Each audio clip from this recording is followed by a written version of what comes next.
ডিটেকটিভের অফিসে গিয়ে লুকিয়ে তার ল্যাপটপ থেকে স্ত্রীর ব্যাপারে সব সত্যি জেনে গেল শুভ। হ্যাঁ বন্ধুরা, এমনটাই দেখা যাবে। তাই সম্পূর্ণ জানতে ভিডিওটিতে লাইক দিয়ে চ্যানেলটি সাবস্ক্রাইব করে দেখতে থাকুন। গল্পের শুরুতেই দেখা যাবে শুভ আরিয়া আর কেশবকে নিয়ে ঘুমিয়ে আছে। তখনই সকাল সকাল সেবন্তী এসে বলে, কেশব, কি আদিক্ষেতা হচ্ছে শুভ? তখন শুভ উঠে যায়, আর কেশবও দেখুনি সেবন্তী বলে, তুমি বাইরের মেয়েটাকে নিয়ে আধিক্ষেতা করছো ঠিক আছে, কিন্তু কেশব দাদুভাইকে এখানে কষ্ট দিয়ে শোয়ানোর কি দরকার ছিল? তখন কেশব বলে, "কি বলছো তুমি ঠাম্মি?" তখনই আদিসহ সবাই চলে আসে, এসে বলে, কি হয়েছে? তখন সেবন্তী বলে, দেখ না, তোর বউ কি বাইরের মেয়েটাকে নিয়ে আদিকে তো শুরু করেই দিয়েছে। এখানে ওই মেয়েটাকে নিয়ে এরকম করেছে। কেশবকে নিয়ে শোয়ার কি দরকার ছিল? তখন আদি বলে, শুভ, তুমি কখন এলে এখানে? তখন শুভ বলে, রাতে। তখন সেবন্তী বলে, শুভ তো কদিন পর পরে এই ঘরে এসে কান্নার রোল ধরিয়ে দেয়, তাই না? কিন্তু আজকে তুই মেয়েটাকে নিয়ে শুয়ে আছে। তখনই আরিয়া বলে, আমি তো ঘুমোচ্ছি, কেন এরকম শব্দ করছেন? তখনই মোহনা আরিয়াকে তুলে বলে, তুমি এখানে কখন আসলে? তোমাকে না এখানে আসতে বারণ করেছি, আর তুমি এই ঘরে কেন এসেছ? তখনই আরিয়া বলে, বিশ্বাস করুন, কখন এসেছি ঘুমিয়ে পড়েছি জানি না। তখনই কমলি বলে, এই মেয়ে, তুমি কখন কোথায় যাও কিছুই তো বলতে পারো না, কি শুরু করে দিয়েছো বলো তো, কেন এরকম করছো? তখন আদি বলে, তুমি এখানে কেন এসেছিলে শুভ? তখন কেশব বলে, মা তো গান গাইছিল, মার গান শুনে আমি এখানে এসে কখন যে ঘুমিয়ে পড়েছি। তখন আরিয়াও চুপ করে দাঁড়িয়ে থাকে। তারপর সাজ বলে, এই যে তুমি তুমি এই ঘরে ঢোকার পারমিশন কি করে পেলে, যেখানে আমার ঋষিরও এই ঘরে ঢোকার পারমিশন নেই? নাকি তুমি এই বাড়িতে পাকাপাকি ভাগবে থেকে যাওয়ার জন্য বন্দোবস্ত করছো কি? তখন আরিয়া বলে, মোটেও না, আমি এই বাড়িতে থাকতে চাই না। আমি এই বাড়িতে কোনোভাবেই আমি থাকবো না। আমি এক্ষুনি এই বাড়ি থেকে চলে যাব। সবাই শুধু আমাকে কথা শোনায়, আমার একদম ভালো লাগে না। এই বলে সেখান থেকে আরিয়া রাগ করে বেরিয়ে চলে যায়। তখনই আদি শুভকে বলে, আচ্ছা শুভ, তুমি বা এখানে ঘুমিয়ে পড়েছিলে কেন? তখন শুভ বলে, বিশ্বাস করো, আমি না কখন ঘুমিয়ে পড়েছি নিজেও জানি না। এত গভীর ঘুম আমি কয়েক বছর ধরে ঘুমাই না। আমি এত সুন্দর ঘুমিয়েছি না। তখন সেবন্তী বলে, এই শুভর এই আধিক্ষেতাগুলো না আমার একদম ভালো লাগে না, আর এই বাইরের একটা মেয়েকে নিয়ে এত কিছু আমার একদম সহ্য হয় না। তখন কমলি বলে, শুভদি, উনি কিন্তু একদম ঠিক কথাই বলেছে। ওই মেয়েটার কি চ্যাটাং কথা। ওদিকে আরিয়া বলে, আরিয়া, তুই কেন এরকম বড় একটা ভুল করতে গেলি? টেডির চোখটা লাগাতে যাবার কি দরকার ছিল বলো তো? এখন কত কথা শুনতে হলো। এই বলে আরিয়া সেখান থেকে পড়ে যায়, আর সিঁড়ি থেকে গড়িয়ে নিচে পড়ে, পায়ে চোট পায়, আর চিৎকার করতে থাকে। তখন তো আরিয়ার চিৎকার শুনে সবাই অস্থির হয়ে যায়, আর তখনই সবাই আরিয়ার কাছে ছুটে আসে, বিশেষ করে আদিও ছুটে আসে। তারপর দেখা যাবে আরিয়ার পায়ে প্রচণ্ড চোট। তখন ডক্টর আনে, ডক্টর দেখেই আরিয়াকে চেক আপ করতে থাকে। তখন মোহনা বলে, ডক্টর ভালো করে দেখুন তো, আপনাকে সেজন্যে খবর দিয়েছি।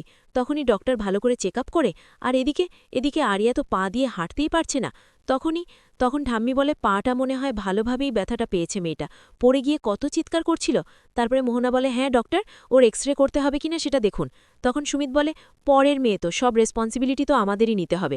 তখন আদি বলে, না, রেসপন্সিবিলিটির ব্যাপার নয়, ডক্টরের কাছে নিতে হলে আমরা নিয়ে যাব হসপিটালে। তখন আরিয়া বলে, না, এটুকু ব্যথাতে আমার কিচ্ছু হবে না, এটুকু ব্যথা না আমি সহ্য করে নিতে পারবো। তখন রঞ্জিনী বলে, হ্যাঁ তা তো দেখছি। তখন আরিয়া বলে, একদম, আপনি আমার সঙ্গে বেশি কথা বলবেন না, অর্ধেক ইংলিশ অর্ধেক বাংলা বলে আমার মাথাটা পুরো নষ্ট করে দিচ্ছেন।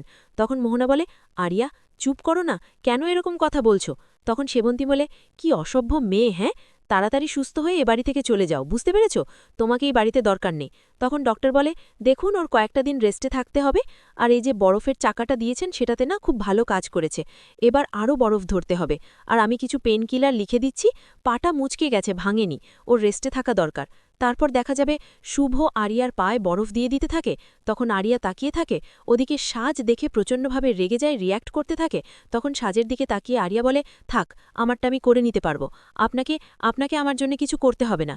তখন শুভ বলে, চুপ করো তো একদম, তুমি চুপ করো। তখন সাজ তো আরও রেগে যায়। তারপরে দেখা যাবে, সাজ বলে, ওর তো আজকে চলে যাওয়ার কথা ছিল। তখন কেশব বলে, ও কি করে যাবে বলতো, কি করে যাবে? তখনই শুভ বলে, আচ্ছা আরিয়া, তোমাকে একদম কথা বলতে বারণ করেছি না? শোনো, তুমি এই বাড়িতে আছো যতদিন, ততদিনই আমাদের রেসপন্সিবিলিটি। তুমি এখান থেকে চলে গেলে না, আমরা দেখতেও যাব না তুমি কি করছো। শোনো, ডক্টর তোমাকে রেস্টে থাকতে বলেছে, তাই আমরা যা বলবো তোমাকে শুনতে হবে। তখন সাজ বলে, মানে মামুনি, তুমি ওকে এখানে কেন রাখছো বলো তো? ওর তো আজকে চলে যাওয়ার কথা, তাহলে ও কেন এখানে থাকবে, কি দরকার? তখন কেশব বলে, আচ্ছা সাজ, তুই কেন এরকম করছিস? তখন আরিয়া বলে, না এখানে না আমার থাকার কোনো ইচ্ছে নেই, আমি চলে যাব, এক্ষুনি আমি চলে যাব। এই বলেই আরিয়া উঠে দাঁড়াতে গেলেই সবাই আরিয়াকে ধরে ফেলে আর বলে, বেশি বাড়াবাড়ি করা না একদম ঠিক নয়। তখন শুভ বলে, শোনো আরিয়া, তোমাকে এখানে বসে থাকতে বলেছি না? শোনো, এখান থেকে কোথাও যেতে পারবে না তুমি। আচ্ছা সাজ, তুই এরকমভাবে ওর সঙ্গে কথা বলছিস কেন? তোকে তো আমি এরকম শিক্ষা দেইনি, তাহলে তুই কেন এরকমভাবে কথা বলছিস? তোকে না আমি বলেছি এরকমভাবে বাড়ির গেস্টদের সঙ্গে কথা বলতে হয় না? আর তুই তো এরকম ছিলি না, হঠাৎ করে তোর কি হয়ে গেল? তখন সাজ শুভর কথা শুনে তাকিয়ে থাকে। তখন শুভা বলে, তোর মুখে যেন এরকম আর একবারও কোনো কথা না শুনি, তাহলে এমন বকুনি দেব না যে একদম চুপ হয়ে যাবি, বুঝতে পেরেছিস? আর অরণ্যা, ওকে গেস্টরুমে দিয়ে আয়। তখনই অরণ্যা জোর করে নিয়ে গিয়ে আরিয়াকে গেস্টরুমে দিয়ে আসে। ওদিকে কেশব সাজকে বলে, সাজ এরকম করছিস কেন? তখন সাজ রেগে সেখান থেকে চলে যায়। তারপরে শুভ বলে, সব ঠিক হয়ে যাবে। তখন শুভন্তী বলে, দেখ শুভ, এবার কিন্তু বাড়াবাড়ি হচ্ছে। পরের মেয়েকে নিয়ে এরকম করার কি দরকার আছে? আর এই মেয়েটা কোনো রকম কোনো কৃতজ্ঞতা বোধ নেই, চ্যাটাং চ্যাটাং কথা শোনায়। এই মেয়েটাকে এখানে রাখার কি দরকার? তখন রঞ্জিনী বলে, হ্যাঁ, এই যে খাট থেকে কবে নামবে কে জানে। তখন সুমিত বলে, সেটাই তো, কবে সুস্থ হবে, কবে আবার এই বাড়ি থেকে যাবে যে চ্যাটাং চ্যাটাং কথা বলে। তখনই শুভ গিয়ে চুন হলুদের পোলে বানাতে থাকে। তখনই আদি বলে, কি করছো শুভ? মেয়েটা চলে গেলে তুমি একটু কষ্ট পেতে, তাই না? শুভ, তোমাকে আমি অনেক দিন পর নিশ্চিন্ত দেখছি। তখন শুভ বলে, না, চুন হলুদের পোলে লাগাচ্ছি, পোলে বানাচ্ছি ওর জন্য, পায়ে ব্যথা তো। তখন আদি বলে, যাক, ওকে যে রাস্তায় চলে যেতে হচ্ছে না তার জন্য তুমি অনেকটা নিশ্চিন্ত, আর ওর একটু সেবাও করতে পারবে তার জন্য, তাই না?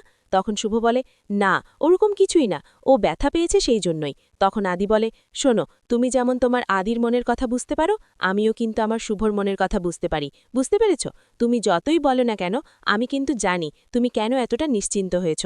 তখন শুভ বলে, চুপ করো তো, শুধু শুধু বাজে কথা বলো, আমি ওরকম কিছুই ভাবছি না। তখন আদি বলে, ঠিক আছে ঠিক আছে ঠিক আছে, বুঝতে পেরেছি। তখন আদিকে শুভ বলে, তুমি যাও তো, ওই দিকটাতে দেখো মোহনা ওষুধ নিয়ে আসলো কিনে। তারপরেই শুভ একা একা ভাবতে থাকে আর বলে, আসলেই তো, মেয়েটা কোথায় চলে যেত? আর ঠিকই তো, ওকে পেয়ে আমি যেন একটু নিশ্চিন্ত হয়ে গেছি। আর তাছাড়া এরকম ঘুম তো আমার কোনোদিনও হয়নি। আমি কি তাহলে ওকে আমার স্ত্রীর জায়গায় বসিয়ে ফেলছি? এরকম কেন হচ্ছে? ওদিকে দেখা যাবে আরিয়া নিজের পায়ে নিজে বরফের সেক দিতে থাকে। তখনই আরিয়া বলে, ধুর, এখান থেকে চলে যাব। তখনই আকাশ আরিয়াকে ফোন করে।